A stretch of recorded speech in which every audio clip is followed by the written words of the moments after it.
Dans cette vidéo, nous allons voir le module communication. Donc, qui se trouve ici sur le bandeau à gauche. Le module communication vous sert à envoyer vos relances de vaccination. Donc, le voici. Alors, pour commencer, vous avez un champ ici qui va vous permettre de choisir quel type de relance vous souhaitez envoyer. Si vous laissez tout sélectionné, ça va vous afficher tout type de relance, quel que soit le vaccin et quelle que soit l'activité, canine, rurale, équine. Vous pouvez donc, en cliquant sur cette flèche ici, choisir le type de prestation de vaccin que vous voulez faire apparaître. Donc moi aujourd'hui, je vais les laisser sur tous. Vous devez ensuite choisir la date de début et date de fin sur lesquelles vous souhaitez relancer vos clients. Il vous suffit de cliquer ici sur le calendrier. On sélectionne d'abord la date de début, donc ici le 16. Ensuite, on sélectionne la date de fin. Moi, je choisis le 1er mars, puisque j'ai décidé de faire des relances tous les 15 jours. Juste à côté, nous allons choisir justement le type d'activité. Il s'agit de vaccins uniquement chien-chat, puisque c'est une activité canine. On peut modifier l'activité et faire des relances vaccins pour les animaux ruraux, ainsi que pour les animaux équins. Vous avez ici des conditions d'exclusion que vous pouvez sélectionner. Donc, je vais vous montrer, mais pour cela, je vous présente tout d'abord le tableau qui figure en dessous. Donc, j'ai sélectionné le 16 février jusqu'au 1er mars. Je clique sur Rechercher pour actualiser la liste des clients. Donc, on voit ici dans mon tableau qui vont être relancés. On a 6 clients. On a des vaccins différents et ils ont tous été vaccinés à la même date. C'était pour l'exemple d'aujourd'hui. Vous allez pouvoir voir ici, dans ce tableau, le type de communication qui a été accepté par le propriétaire. Par exemple, Monsieur Abar Luc, lui, est d'accord pour qu'on communique avec lui par SMS ou mail, mais pas les courriers. Ici, Monsieur Roger Frédéric, uniquement SMS, pas de mail et courrier. Alors, je vous montre un exemple. Ici, on a 5 clients, vous voyez, qui sont d'accord avec le type communication SMS. Madame Delahaye-Louise, elle, ne le souhaite pas. Donc, si je coche SMS, tous mes clients vont rester dans le tableau, à l'exception de Madame Delahaye-Louise. Et on a comme motif d'exclusion méthode de relance non acceptée. Donc, le motif parle de lui-même. La méthode de relance, le type de communication qu'on a choisi, n'est pas accepté par la cliente. Il en va de même, bien sûr, pour tous les autres. Si vous regardez ici, donc moi-même et Pascal, on accepte les relances par courrier, mais pas les autres clients. Donc, si je sélectionne courrier, il ne reste que moi et Pascal et tous les autres clients sont arrivés dans les exclusions avec le même motif, méthode de relance non acceptée. Sachez que si ce client finalement est d'accord, vous vous rappelez qu'il vous l'a dit, ou vous voulez modifier ces méthodes de relance, il vous suffit de cliquer ici sur la ligne d'exclusion du client. On arrive sur la fiche du propriétaire où on peut gérer ici les types de communication. Donc pour les modifier, on clique sur le crayon. Et là, si je veux rajouter le courrier, il me suffit ici de cocher sur oui, de cliquer valider. Il vous demande si vous souhaitez imprimer le recueil de consentement. C'est à vous de décider si vous l'imprimez maintenant ou plus tard, mais quoi qu'il en soit, vous pourrez y revenir pour l'imprimer. Moi, je ne le fais pas. On voit bien maintenant que Monsieur Abarluc a tous les types de communication. Si je reviens sur mon module communication et que je réactualise en faisant rechercher, Abarluc est maintenant avec nous et OK pour recevoir des courriers. Voici pour les exclusions, tout d'abord des méthodes de relance non acceptées. Je vais vous montrer maintenant à quoi correspondent celles-ci. Donc, on a exclure les clients déjà venus, exclure les clients déjà relancés ou exclure les clients ayant rendez-vous entre 10 jours avant le début de la date ici et la fin de la période sélectionnée. Donc, les 10 jours sont en rapport, c'est 10 jours avant la date de début et ça va jusqu'à la date de fin, pas plus. Donc celui-ci va nous permettre d'exclure les clients qui sont déjà venus, mais qui sont déjà venus pour ce vaccin, qui l'ont déjà fait. Donc là, si je coche, alors je vais déjà désactiver ici courrier pour avoir la liste de tous mes clients. Donc si je coche ici exclure les clients déjà venus, vous voyez, j'ai Pascal avec Choco qui a été exclu. Et le motif, c'est venu désactivé. Si je clique sur la ligne de Choco, j'arrive donc sur son historique et là je regarde dans prévention. Il a eu un rappel le 17 février 2025. Il devait être relancé le 17 février 2026 et on voit qu'il est venu le 4 février 2026 et son prochain vaccin sera à faire le 4 février 2027. Donc voilà pour l'exemple du client déjà venu. Je vais décocher cette case. Maintenant, je vais exclure les clients déjà relancés. Vous savez que lorsqu'on fait une relance de prestations vaccinales, comme ceci, les clients vont apparaître ensuite dans les exclusions, puisqu'ils seront considérés comme déjà relancés, mais on peut choisir de les relancer une deuxième fois.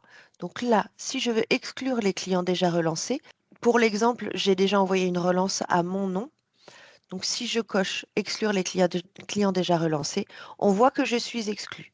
Si je veux malgré tout renvoyer une relance donc à cette cliente, je peux en décochant ici. J'ai la confirmation ici, vous voyez que le client a été relancé avec la date d'envoi de la relance. Donc si je veux malgré tout l'envoyer à cette cliente-là, puisque je l'ai envoyé déjà le 4 février, mais le rendez-vous n'a pas été pris, je peux tout à fait en décochant ici et je la mets dans la liste avec tout le monde. Ensuite, si je veux exclure les clients ayant rendez-vous entre tant de jours avant le début et la fin de la période sélectionnée, ici, moi, j'ai mis 10 jours. Donc, ça exclut les clients ayant rendez-vous entre le 6 février et le 1er mars. Vous pouvez tout à fait modifier ces jours. Moi, pour l'exemple, ici, j'ai mis 10. Donc, si je coche exclure les clients ayant rendez-vous entre 10 jours avant le début et la fin de la période sélectionnée, donc je coche ici et pour que ça s'actualise pour cette exclusion, je dois cliquer sur rechercher. Et là, on voit qu'on a une nouvelle ligne d'exclusion. Rendez-vous déjà pris pour Alexis Adam pour le chien Daniel. Donc, si je clique sur le nom du client pour aller voir le rendez-vous en question, puisque effectivement un rendez-vous est pris, mais on ne sait pas s'il s'agit de vaccin ou d'un autre type de rendez-vous. Donc, on se doit malgré tout d'aller vérifier. C'est pour cela que je vais cliquer sur le nom du propriétaire. Je vois ici donc les rendez-vous. Dernier rendez-vous, prochain rendez-vous. Et si je clique ici sur voir tous les rendez-vous, donc on voit bien qu'il en a un le 11 février à 14 heures dans les créneaux que j'ai paramétrés. Et en cliquant sur voir les rendez-vous, j'ai le motif ici. Il vient bien pour un vaccin et pour l'animal Daniel. Donc je peux laisser ce client dans les exclusions. Pas besoin de le relancer puisque le rendez-vous est déjà pris. Je veux maintenant vous montrer donc des exclusions qui se sont faites d'elles-mêmes. Avant même, vous voyez là, je n'ai plus aucune case cochée. Avant même de cocher ces cases-là, on a des exclusions qui se sont faites d'elles-mêmes. Donc celle-ci est parlante, hein, pas besoin de vous montrer l'exemple. On a un animal décédé, on n'a pas besoin de le relancer, pas besoin d'aller vérifier. Ici, pour Pongo, on voit qu'il n'y a pas de relance. Alors c'est différent de tout à l'heure. Rappelez-vous, quand ici je choisissais courrier, on avait méthode de relance non acceptée. Et là, nous n'avons pas de relance du tout. Donc ça veut dire que Madame Aldi Suzanne n'a accepté aucun type de communication. Donc pour ces clients-là, vous devez impérativement aller les paramétrer sur la fiche client. C'est ce que je vais faire de ce pas en cliquant sur le nom du propriétaire. Je vais de nouveau ici dans confidentialité en cliquant sur le crayon. Je vais pouvoir ici renseigner les accords de type de communication. Donc je vais mettre pour courrier, courriel, SMS. On met les trois. Ah, le client n'a pas de courriel, donc pas nécessaire.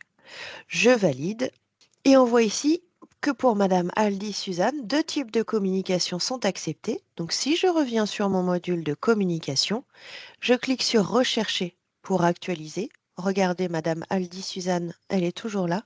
Je clique sur Rechercher. Elle est maintenant arrivée ici avec Pongo, avec les deux types de communication que j'ai acceptés, SMS et courrier.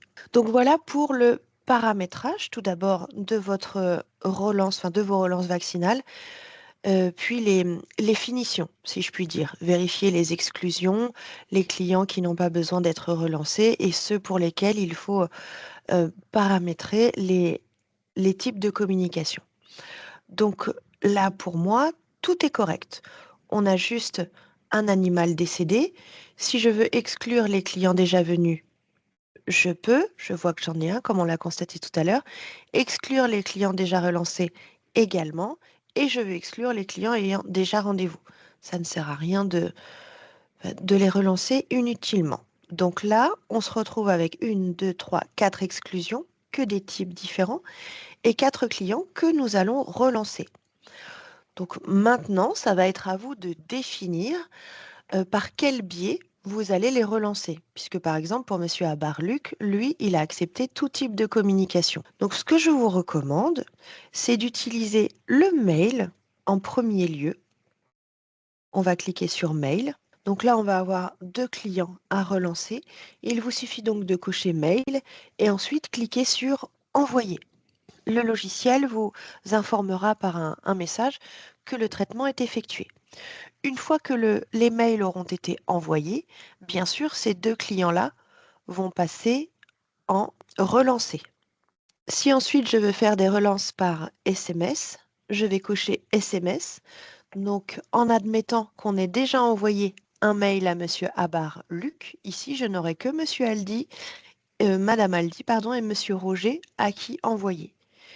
Et ensuite, donc pour les derniers, on va faire un envoi courrier ou carte postale, puisque ce que les gens regardent le plus aujourd'hui, hein, par le biais de leur téléphone, c'est bien sûr les mails et SMS. Donc c'est pour ça que je vous conseille de privilégier ces deux types de communication. Et en dernier, du coup, on va imprimer donc soit les cartes postales, ce sont les petites fiches cartonnées, vous savez, une feuille A4 qui est divisée en trois, qui vous est transmise par vos laboratoires, ou alors on fait type courrier A4 classique. Donc une fois que toutes vos relances ont été effectuées, donc toute la liste de vos clients ici apparaîtra en exclusion. Sauf si, bien sûr, vous retirez l'exclusion des clients déjà relancés. Dans ce cas-là, vous pourrez envoyer une deuxième relance à ces mêmes clients. Pour terminer sur ce module communication, alors nous n'avons pas parlé de ce bouton ici, de cette coche Export Excel. Lorsque vous cochez cette case-ci, ça va vous permettre d'exporter en Excel le tableau que vous avez ici, donc tout ce qui s'affiche ici, plus quelques informations également. Je vous montre. Donc, je clique Export Excel, envoyer, ouvrir le document. Oui. Donc là, si on regarde mon document, j'ai bien le nom de l'animal, l'espèce, le sexe, la date de naissance, s'il a été relancé et de quelle manière, la date de relance. Et ici, vous voyez, j'ai le numéro de téléphone du propriétaire. Donc ça permet, pour des clients qui ont déjà été relancés mais qui n'ont pas pris rendez-vous, vous pouvez éditer cette liste client et les rappeler à la suite sans avoir besoin d'accéder à chaque fiche client. Donc voici pour la case Export Excel. Sachez que vous pouvez également éditer uniquement le tableau qui apparaît ici, donc sans plus d'informations. En cliquant sur la flèche que vous voyez ici en haut à droite, vous avez accès donc à un export vers la table Excel, export vers Word, vers une table XML ou imprimer directement. Donc voici pour ces deux types d'export. Et enfin, pour finir, sachez que si vous avez un message, justement, comme j'ai pu avoir ici, quand j'ai voulu envoyer par mail, je clique sur Envoyer. Il me dit que pour les vaccins toute chenille et TCR, mon texte champ mail est vide. Donc ça veut dire que la relance ne s'enverra pas vu que je n'ai pas de texte. Donc pour cela, sachez que depuis le module communication, vous pouvez aller mettre à jour les textes des vaccins en question. Donc là, je note que c'est le vaccin KC et TCL. Très bien. Je peux aller ici dans les paramètres relance. Je clique sur la roue crantée. On voit ici, j'ai le vaccin KC. Et regardez, visuellement, déjà très simplement, je vois que mailing, il n'y a pas de texte. SMS, non plus. Et si je regarde euh, TCL, le voici, idem. Je n'ai pas de texte dans le mail et dans le SMS. Donc, arrivé sur cette fenêtre, vous pouvez intégrer votre texte. On sélectionne le vaccin, on clique sur Modifier, et là, arrivé sur cette fenêtre, vous irez sur l'onglet Texte associé, et c'est sur cette fenêtre que, dans le premier champ, vous pourrez créer un texte type en reprenant les variables automatiques de l'animal. Dans ce champ, vous allez pouvoir créer un texte de SMS en intégrant les variables automatiques également. Attention, le texte de SMS doit contenir 160 caractères. S'il contient plus de 160 caractères, ce n'est pas un SMS, mais deux qui vous seront facturés. Et enfin, dans le dernier champ, ici, il vous faudra cliquer sur le bouton Modifier l'email. Et là, donc, vous pouvez reprendre l'entête de la clinique en copiant les infos. Moi, c'est ce que j'ai fait. Et ici, dans le corps du texte, vous allez donc intégrer votre texte et les variables automatiques. Et sachez qu'ici, donc, vous avez la précision là, dans ce champ de texte, ça va être le texte qui sera à la fois envoyé par mail et sur vos cartes postales. Rappelez-vous, je vous ai dit tout à l'heure, les feuilles A4 divisées en 3, transmises par les laboratoires. Voilà un point assez complet sur le module communication.